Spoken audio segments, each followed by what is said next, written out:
नमस्कार। आजकल अगर आप ऑनलाइन देखें, खासकर एक्स पर, मतलब जो पहले ट्विटर था, तो हैशटैग WWW3 या वर्ल्ड वॉर 3 हैशटैग के साथ मीम्स की जैसे बाढ़ सी आ गई है।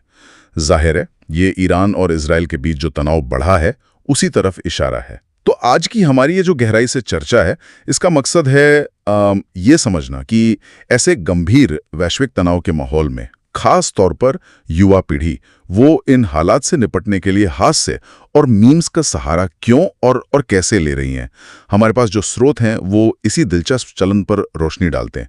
तो चलिए इस पर थोड़ी गहराई से बात करते हैं। ये देखना वाकई काफी दिलचस्प है कि कैसे एक इतनी गंभीर चिंताजनक स्थिति ऑनलाइन मजाक का विषय बन गई है।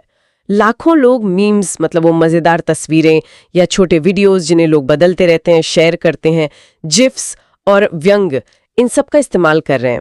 ऐसा लगता है जैसे ये उनकी चिंता जाहिर करने का या शायद उससे डील करने का एक तरीका बन गया हो। कुछ उदाहरण तो बहुत ही आम हो गए हैं, जैसे कोई लिखता है विश्व युद्ध 3 के लिए स्नैक्स पैक कर रहा हूं। हाँ, क्योंकि लड़ाई के बीच भूख लग सकती है। या फिर वो वाला जब विश्व युद्ध 3 शुरू हो जाए लेकिन आपका स्टूडेंट लोन अभी बाकी हो। ये दिखाता है कि कैसे लोग अपनी रोजमर्रा की जो चिंताएं हैं उनको भी इस बड़ी वैश्विक चिंता से जोड़ रहे हैं। हाँ, और यहाँ जो बात समझने वाली है वो ये कि ये मीम्स असल में तनाव और अनिश्चितता से जूझने का एक तरीका है, खासकर जेनजी और मिलेनियल्स।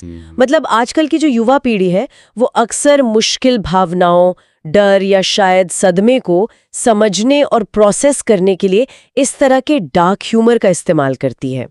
ये उनके लिए एक तरह का आप कह सकती मनोवैज्ञानिक कवच जैसा है। अच्छा, तो ये सिर्फ मजाक नहीं है, ये एक तरह से अपनी भावनाओं को बाहर निकालने का जरिया है। बिल्कुल। और शायद इसीलिए ये इतने वायरल हो रहे हैं, क्योंकि दुनिया भर में जो संघर्ष चल रहे हैं, आर्थिक दबाव है, उनके बीच लोग कहीं ना कहीं इन वायरल चुटकुलों में अपने असल डर और चिंता की झलक देख पा रहे हैं।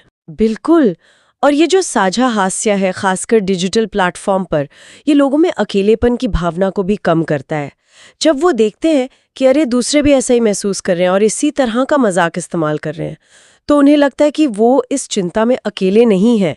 ये एक तरह की डिजिटल कम्युनिटी बॉन्डिंग भी है अगर आप देखें तो। मीम के कुछ खास फॉर्मेट भी बार बार दिख रहे हैं, जैसे वो POV वाले मीम्स। हाँ, पॉइंट ऑफ व्यू। हाँ, पॉइंट ऑफ व्यू। मान लीजिए लिखा हो POV, आपको सेना में भर्ती कर लिया गया, लेकिन आप लड़ाई के मैदान से भी ग्रुप चैट में एक्टिव हैं। हाँ। या फिर वो किसी नाचते हुए व्यक्ति का वीडियो, हाँ। और कैप्शन में लिखा है मैं विश्व युद्ध 3 के मैदान में जब अचानक मेरा पसंदीदा गाना बजने लगे। इसमें जो स्थिति की गंभीरता है और व्यक्ति की प्रतिक्रिया, उसके बीच का जो विरोधाभास है, वही शायद हास्य पैदा करता है। सही बात है। और इन मीम्स की इतनी तेजी से फैलने की एक वजह ये भी है कि यूजर्स जो मौजूदा ऑडियो क्लिप्स हैं, वीडियोज हैं, क्या ट्रेंडिंग हैशटैग्स, उनको रीमिक्स करके लगातार नए वर्जन्स बना रहे हैं। आप देखेंगे कि स्पंज बॉब या ड्वेन द रॉक जॉनसन जैसे जो पॉपुलर कल्चर के किरदार हैं, उनको युद्ध के गंभीर या क्या कहते हैं विडंबनापूर्ण हालातों में दिखाया जा रहा है। ये जो कॉन्ट्रास्ट है, ये तनाव को कम करने में मदद करता है। और ये अलग अलग प्लेटफॉर्म पर अलग तरह से दिखता भी है। जैसे एक्स पर टेक्स्ट आधारित व्यंग ज्यादा चलता है। अच्छा। तो टिकटॉक या इंस्टाग्राम रील्स पर वीडियो रीमिक्स हावी रहते हैं। ये हुआ कि लोग अपनी जो गंभीर चिंताएं हैं उनको डिजिटल दुनिया में हास्य के पर्दे के पीछे न सिर्फ व्यक्त कर रहे हैं, बल्कि शायद प्रोसेस भी कर रहे हैं। पर क्या इसमें एक खतरा भी है? कहीं ये गंभीर मुद्दों को बहुत हल्का या सामान्य न बना दे? ये एक वाजिब चिंता है और इस पर बहस होती भी है। क्या इस तरह का हास्य हमें स्थितियों की गंभीरता के प्रति असंवेदनशील बना सकता है? मुमकिन है, हो सकता है। लेकिन फिलहाल जो ज्यादा स्पष्ट दिख रहा है वो ये है कि ये मुश्किल समय में, खासकर युवा पीढ़ियों के लिए, संचार और भावनाओं को काबू में रखने का एक प्रमुख तरीका बन गया है। ये दिखाता है कि डिजिटल युग में भावनात्मक अभिव्यक्ति के तरीके कैसे बदल रहे हैं।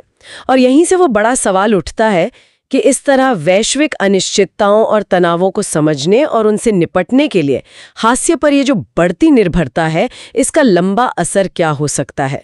क्या ये वाकई में मुश्किलों का सामना करने की हमारी क्षमता यानी रेजिलियंस या लचीलापन उसको बढ़ाता है, या फिर यह हमें गंभीर मुद्दों की गहराई से ध्यान भटकाने का एक तरीका मात्र है? ये एक ऐसी बात है जिस पर हम सभी को, मुझे लगता है, सोचने की जरूरत है।